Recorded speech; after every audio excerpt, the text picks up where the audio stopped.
Buen día, mi nombre es Paul Campos y a continuación voy a presentar un video con diversos temas y aspectos del comercio internacional. Comenzando por la negociación. ¿Qué es la negociación? La negociación es el proceso en el que intervienen dos partes que buscan llegar a un acuerdo común por intereses en el intercambio de alguna mercancía o de algún bien o un servicio. En este momento vamos a diferenciar lo que es la negociación internacional de la nacional. En la negociación internacional nos encontramos con un marco legal distinto, es decir, las políticas y las leyes a las que se enfrenta un país, el país importador en este caso sería si nosotros exportamos, menor información de la otra parte. Al negociar tenemos menor conocimiento de una parte que está en un país extranjero que si fuera una empresa nacional. Es mayor incertidumbre al riesgo. Por el hecho de tener que traspasar mercancías de un país a otro, tenemos la incertidumbre de cómo vamos a llevar a cabo las mercancías, qué va a haber en la negociación, cuáles son las mejores técnicas de negociación con otros países y con otros clientes en el extranjero. Desequilibrio entre las partes. Este vendría siendo el poder de negociación. Si la contraparte es mayor y tiene mayor poder adquisitivo o tiene mayor poder de compra, o si nosotros somos una empresa más grande y más importante y podemos manejar la negociación a nuestro favor. Las prácticas comerciales, que vendrían siendo la manera en la que la otra persona maneja. Cada país tiene una cultura y un estilo de vida distinto y eso rige el proceso de la negociación. Las diferencias culturales, ya sea que el producto no sea aceptado por las personas por su forma, color o estilo, y cómo es posible poder negociar con las personas de otras naciones. Los estereotipos, el rechazo al externo y las divisas son otras tres diferencias que nos encontramos en el comercio internacional. Ahora, ¿qué nos caracteriza una negociación con resultados favorables? Se recomienda el desarrollo del proceso por etapas. Es desde contactar a la persona hasta la preparación para llegar a la entrevista donde vamos a negociar con la otra persona, o ya sea correos o por teléfono, vía video. Tenemos que estar preparados, tener bien en cuenta qué es lo que vamos a exponer y cómo lo queremos manejar. El desarrollo, que es la propuesta que vamos a llevar para poder llegar a cabo una negociación, y la conclusión, si es posible cerrar el contrato o si no se llega a una negociación. El intercambio múltiple, es necesario tener en cuenta que la negociación se lleva a cabo por el intercambio ya sea de un bien, de un servicio, por un intercambio económico o por algún beneficio. Entonces tenemos que estar preparados para dar y para recibir en la negociación. La interdependencia es tener en cuenta que ambas partes afectan el comportamiento de la otra. Si uno hace una oferta más grande o una oferta menor, si retiras algo de la oferta o cualquier cambio que tú hagas en tu negociación, se va a ver afectada la otra parte. La predisposición a llegar a un acuerdo. Es importante saber que al momento de negociar, el fin último es conseguir lo más favorable para una o para ambas partes. Entonces siempre se debe estar dispuesto a poder llegar a un acuerdo. Y por último, la creatividad, el aportar nuevos recursos y el aportar valor son factores indispensables para poder llevar a una negociación a un nivel óptimo. Seguimos con los aspectos a negociar. Usualmente en una negociación internacional negociamos compra-venta internacional, prestación de servicios, acuerdos de intermediación con distribuidores y agentes comerciales o alianzas estratégicas. Y en estas se ven puntos como precio, cantidad de producto, la calidad, los plazos de entrega o de producción, las obligaciones de cada una de las partes, las garantías que se van a manejar, si hay exclusividad por alguna de las partes en la transacción comercial y las responsabilidades de cada uno. Después de haber revisado los aspectos básicos a negociar, continuamos con los límites de la negociación. Los límites es todo aquello hasta donde estamos dispuestos a llegar o hasta donde estamos dispuestos a ceder para poder conseguir un arreglo en la negociación. Tenemos tres tipos distintos. Tenemos el límite de salida o posición de partida. En este nos enfocamos en establecer hacia dónde queremos que se dirija la negociación. Desde el inicio ya tenemos un límite de hasta dónde estamos dispuestos a llegar para poder llegar a la zona de negociación donde se negocia el punto medio entre las dos partes. Después continuamos a la zona de objetivo. En esta estamos encaminados ya en la negociación, es más o menos el intermedio en donde se discute el punto principal que se está negociando, ya sea un bien, un servicio, dinero o lo que las dos partes estén buscando llegar a acuerdo. En esta parte se enfoca en tratar de no divagar mucho sobre el tema principal ya habiendo dado concesiones y habiendo llegado a un acuerdo previo para poder llegar a la zona del objetivo. Y por último, la ruptura. La ruptura es cuando se está debajo del objetivo y no se llega a un acuerdo. Entonces el límite se marca cuando ya no estás dispuesto a ceder más o la otra parte no está dispuesta a ofrecer más y no se llega a una negociación. Es por eso que se llama ruptura. Ahora, continuamos con los principales tipos de negociación. Comenzamos con la negociación razonada. Esta busca la resolución del problema más que ganar o perder en la negociación. Se busca que la relación se mantenga. Usualmente es para mantener relaciones que ya se han manejado, para una relación nueva que se busca que tenga un futuro. Siempre es pensando más en la relación de las personas que tal cual el objetivo de la negociación. Tenemos la negociación colaborativa o la integrativa. Esta es ganar-ganar, es en el que las partes están de acuerdo en que buscan un fin en común y se busca que la otra parte no pierda ni la otra gane más que uno. Se busca el ser equitativo y la ecuanimidad en la negociación. Se adopta cuando existe reciprocidad, hay acuerdos objetivos, se busca la continuidad de la relación y se ve al competidor como un colaborador y no como un competidor. Tenemos la negociación de confrontación, en la cual una de las partes tiene mayor disposición hacia ganar y la otra hacia perder. Entonces conocemos a esta también como distributiva. Y se adopta cuando se tiene una postura de fuerza, cuando se discute un asunto importante o cuando hay poco tiempo de resolución. Se basa siempre en que hay un ganador y un perdedor. Continuamos con la subordinada. La subordinada es aquella en la que uno está dispuesto a ceder porque tiene urgencia de conseguir algún objetivo o tiene carencia de los recursos, entonces tenemos que ceder un poco para que la otra parte ofrezca y poder conseguir el objetivo que se está buscando. Se usa esta negociación cuando se busca salir de un conflicto con urgencia. La contraparte no puede dar concesiones como uno lo busca. Y cuando una de las partes tiene mayor poder de negociación, ya sea que una empresa sea más grande que la otra, podemos manejar este tipo de negociación. Y por último tenemos la de inacción, donde no se negocia, se busca aplazar el tema. Aquí no tenemos una resolución muy clara, no tenemos como fundamentos para ver quién va a ganar, quién va a perder, cuál es su objetivo claro. Se busca aplazar la negociación más que llegar a una resolución o no llegar a nada. La negociación sigue, pero en este punto se busca un plazo más, o sea, dar un plazo más de tiempo para poder llegar a un acuerdo. Ahora, habiendo visto los límites y los tipos de negociación, continuamos con las estrategias. Las estrategias son todos los medios, técnicas y modos que usamos para poder llegar a la resolución final. Las principales estrategias que tenemos al momento de negociar son preparar cuidadosamente la negociación, que es involucrar al personal adecuado, tener un equipo correcto de trabajo, tener las herramientas, haber hecho la investigación correcta. Tener en cuenta las diferencias. Sabemos que tenemos una contraparte que es una persona distinta, ya sea una empresa, sea un agente, sea una persona independiente. Entonces tenemos que considerar que tiene diferencias a nosotros, ya pueden ser culturales, puede ser de idioma, pueden ser de muchos tipos de diferencias. Entonces tenemos que estar preparados para poder enfrentar estos cambios. El asignar recursos técnicos y humanos adecuados. El saber con qué equipo contamos, cuál es la mejor manera de llevarlos, el equipo de trabajo, como se mencionó con anterioridad. Todos esos materiales, herramientas y equipo que llevemos nos serán de utilidad o podrán jugar en nuestra contra en caso de una negociación pues que se lleve de diferentes formas. Tenemos la integridad. En el caso de la negociación, la integridad habla de tener conocimiento de nuestra inteligencia emocional y poder mantener una postura sobria, poder llevar la negociación sin perder la postura, manejando bien nuestras emociones.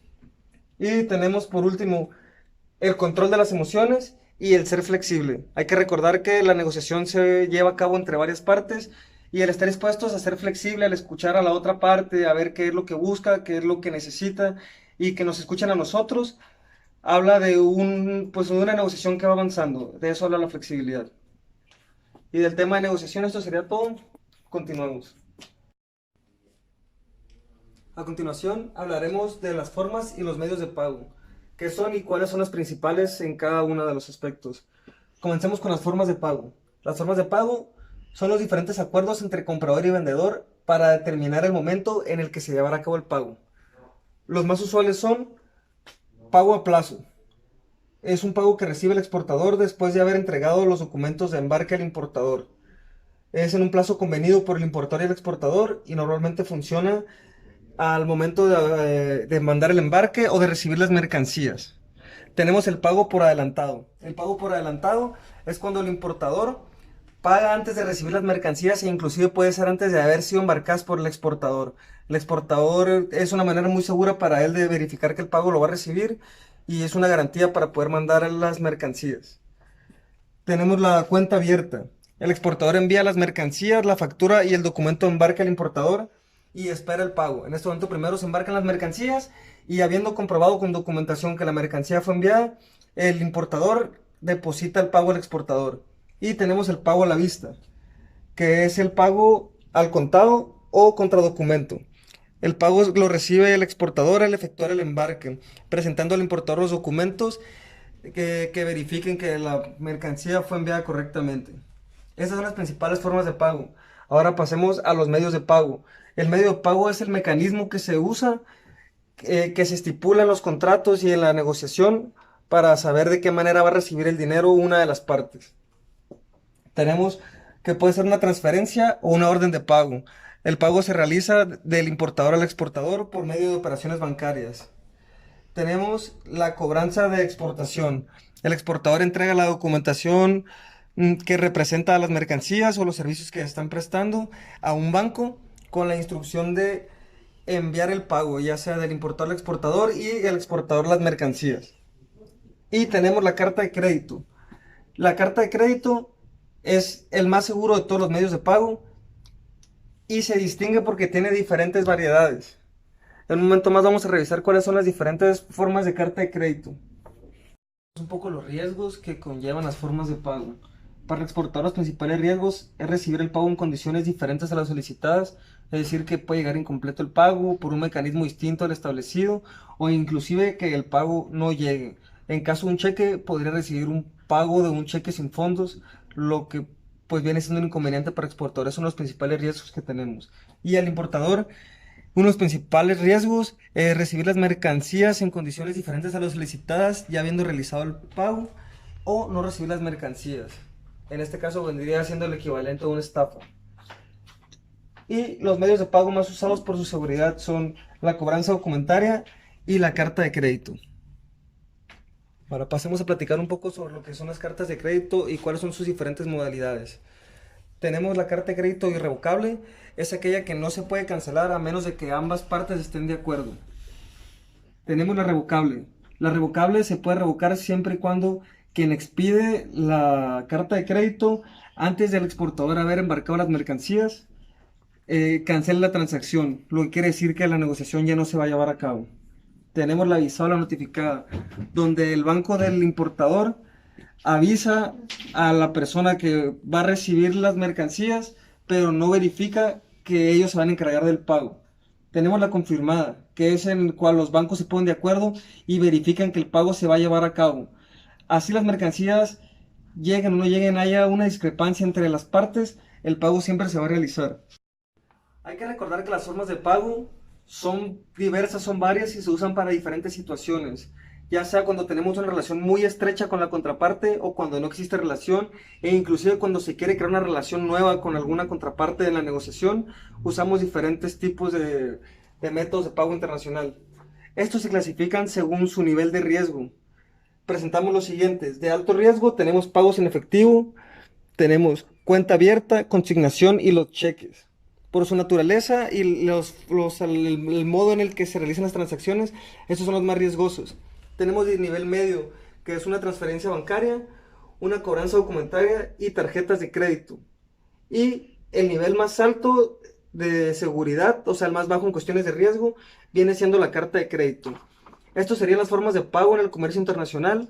Recordemos que cada transacción es distinta, cada negociación es diferente y depende cómo lleguemos a un acuerdo con la contraparte, el método de pago que utilizaremos. Continuamos con el plan de mercadotecnia internacional. Este se divide por etapas. La primera que nos encontramos es ¿Dónde estamos? Para saber dónde nos encontramos como empresa, tenemos que reconocer nuestras fortalezas, oportunidades, debilidades y amenazas. Esto lo hacemos con un estudio interno y externo de nuestra empresa, lo que conocemos como FODA. Este es el análisis de las capacidades que tenemos como organización. Asimismo, tenemos que analizar el sector en el que nos encontramos. Nos estamos desarrollando en una industria específica y tenemos que ver cuáles son nuestras oportunidades que tenemos dentro de ese sector, así como tenemos que analizar a nuestros competidores. Tenemos que investigar el mercado internacional, es decir, el entorno al que nos vamos a enfrentar, las variables económicas, la cultura, la política, los intereses, el interés de la población, la resistencia que tienen hacia productos nuevos, así como la competencia, si tenemos una ventaja competitiva o si contamos con una desventaja hacia los productos contra los que vamos a competir en un nuevo mercado. Continuamos con la siguiente etapa del plan de mercadotecnia, que es a qué lugar queremos llegar, es decir, el nuevo mercado al que nos queremos introducir, las líneas de producción que queremos manejar para poder satisfacer las necesidades de ese mercado, las formas de entrada, ya sea por una competencia de precios más bajos o un descremado de precios, los métodos de entrada al nuevo mercado que vamos a tener. Tenemos las estrategias que junto con los métodos de forma de entrada necesitamos estrategias nuevas para poder idear la manera más idónea de poder introducirnos a un nuevo mercado y los objetivos que tenemos a largo, a mediano y a corto plazo, de qué manera esperamos introducir y desplazar nuestros productos en el mercado que vamos a atacar. La tercera etapa del plan de mercadotecnia se llama ¿cómo vamos a llegar? En esta parte es donde introducimos el mix de marketing, es decir, el producto, nuestro producto y sus características. El precio, de qué manera vamos a manejar el precio, muy alto, muy bajo, el mercado y el segmento al que nos enfrentamos y al que vamos a atacar directamente. La distribución y la plaza, cuáles son los canales de distribución que vamos a utilizar, en qué lugares lo vamos a vender y cómo hacer llegar a esos lugares nuestro producto en un país extranjero. Y así como la promoción, de qué manera vamos a darnos a conocer. Hay que recordar que es muy importante mencionar que cada país tiene una cultura y tiene una manera y un criterio de aceptación distinto hacia los nuevos productos entrantes en su mercado. Por eso es muy importante desarrollar un plan de mercadotecnia específico para cada lugar y país distinto al que vamos a introducir un producto nuevo. Y por último, tenemos la etapa de implementación, que es la aplicación, la ampliación, ya sea de la producción que se necesita. Tenemos la coordinación, que vendría siendo el aspecto logístico de cómo desde que vamos a mandar, seleccionamos el producto, lo mandamos y cómo va a ser recibido en el nuevo mercado. Tenemos el control, hay que tener control de nuestras operaciones, desde la producción, la materia prima, la cantidad de productos que se manda, si hay merma, no hay merma, qué se hace con los desechos. Todo tiene que estar bien controlado para poder después tener una retroalimentación adecuada. Y la evaluación. En la evaluación sabemos cuáles son nuestras fortalezas, nuestras debilidades, qué se está haciendo bien, qué se está haciendo mal, qué se debe cambiar y qué se puede mejorar.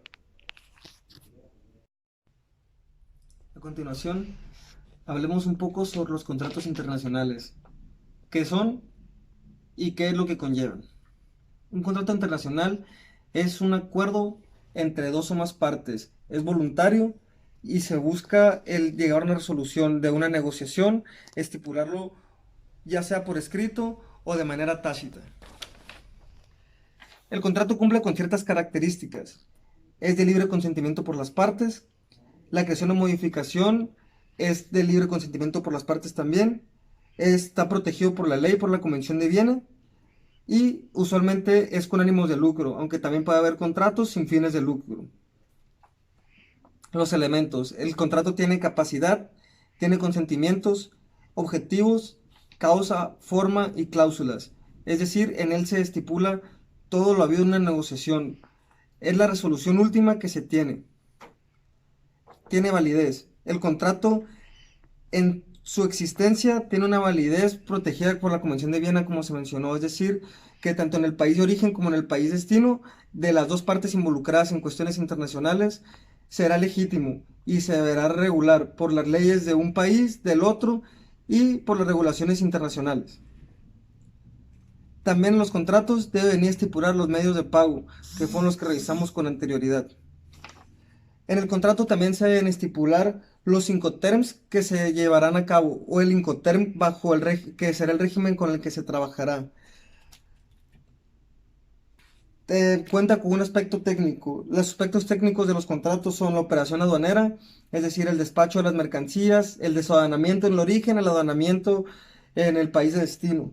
Tenemos la logística, que es los medios por los que se transportará, desde que salen de la fábrica hasta que llegan al país de destino, y quién será responsable de cada uno de los procesos a lo largo pues, de todo lo que vendría siendo la importación y la exportación de un bien. Tenemos la clasificación aduanera, es decir, la clasificación arancelaria de las mercancías.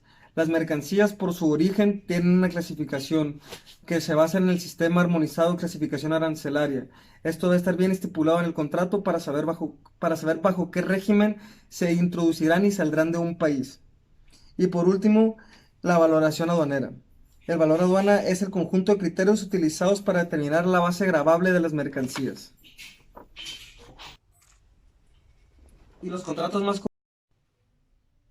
Y por último, presentaremos los contratos más comunes en cuestión de comercio internacional.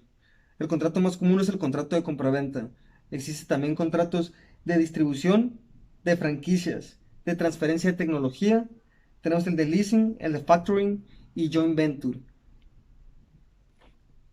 Esos contratos pueden manejar diferentes términos como la exclusividad o la apertura comercial. Continuamos con las oportunidades de negocio en el mercado internacional. Una oportunidad de negocio es aquella que determina una necesidad insatisfecha en un mercado local, lo que nos da una oportunidad de entrada hacia ese mercado. Tenemos que revisar los tratados internacionales para ver si tenemos alguna preferencia arancelaria o algún beneficio que nos ayude a poder entrar de una manera más sencilla o más correcta hacia un mercado nuevo. Las tendencias o modas en otros países. Esto nos ayudará a saber si nuestro producto será aceptado, si es un producto de temporada, si es un producto que puede llegar y establecerse y ganar un mercado y tener un público cautivo. Y analizar los datos de consumo internacional. Es necesario estar conscientes de las necesidades, de los gustos, de las preferencias, de la cultura, ya sea de compra, de adquisición y de los gustos que van teniendo las personas de diferentes naciones para ver si son acordes a nuestro producto. Para conocer si nuestro producto será aceptado, es necesario identificar algunos aspectos de la empresa y del producto, como determinar la tasa mínima aceptable de rendimiento.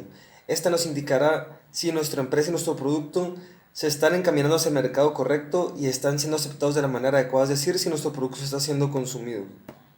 También tenemos el valor presente y el periodo de retorno. El valor presente es el valor actual de la empresa y el periodo de retorno es el periodo en el que la inversión que se ha hecho retornará a nosotros. Teniendo en cuenta que el periodo de retorno de inversión se puede alargar o se puede acortar, esto nos ayudará a identificar si nuestro producto está siendo viable, si nuestra empresa está caminando por el camino adecuado y si las negociaciones pues están dando resultados deseados. Para poder orientar nuestra empresa y nuestro producto en el camino indicado, es necesario tomar en cuenta que necesitamos el equipo correcto, por eso el reclutamiento y la selección de personal y talento humano son un factor indispensable. El aprendizaje y el desarrollo, tanto de nosotros como de nuestro equipo de trabajo, serán fundamentales para el correcto desarrollo de las actividades.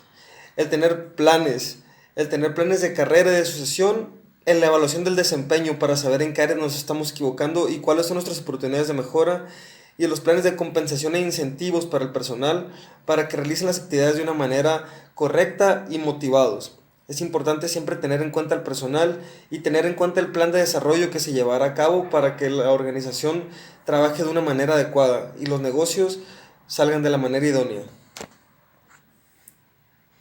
Es importante también saber reconocer el tipo de mercado en el que nos encontramos. Puede ser un nuevo mercado que es una oportunidad total y completamente única de un nicho de mercado que no está siendo atacado y es una opción increíble para poder realizar negocios.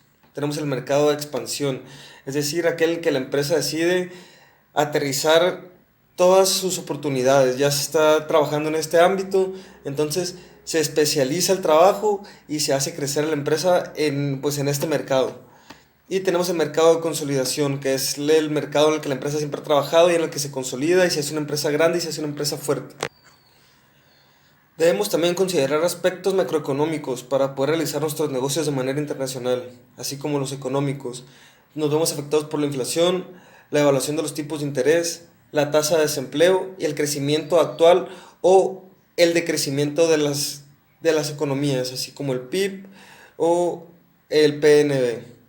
Los aspectos políticos, que vienen siendo las leyes, las legislaciones, el nivel de estabilidad del gobierno, las políticas monetaria y financiera y la política de bienestar que se manejan. Así también las culturales. Tenemos la densidad de la población, la evolución de la migración y de la inmigración, los valores sociales, morales, éticos, el nivel educativo. Todos estos son aspectos a los que nos tenemos que enfrentar y tenemos que tener un plan de contingencia para poder abarcarlos de la manera correcta.